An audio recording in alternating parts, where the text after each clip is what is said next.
બારિયા રાજેશભાઈ લક્ષ્મણભાઈ, ગામ ખેરવા. બોરવેલમાં સાપ કર્યો હતો, 10 દિવસ થઈ ગયા છે.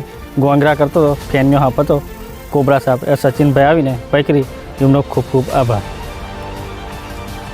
અને આવું જ કંઈ રેસ્ક્યુ ડિફિકલ્ટ હોય, રેસ્ક્યુ તો અમારી બાધાપુર ટીમ છે, કૃષ્ણકાંત માસ્ટર છે, સંજયભાઈ છે, લાલાભાઈ, કોઈને કોન્ટેક્ટ કરશો જેથી સાપ પર્યાવરણના મિત્ર છે, ખેડૂતના મિત્ર છે, ઉંદરની સંખ્યા નિયંત્રિત કરવામાં મહત્ત્વનો ફાળો યોગદાન આપે છે. જેથી કોન્ટેક્ટ કરજો. જય હિન્દ, જય ભારત.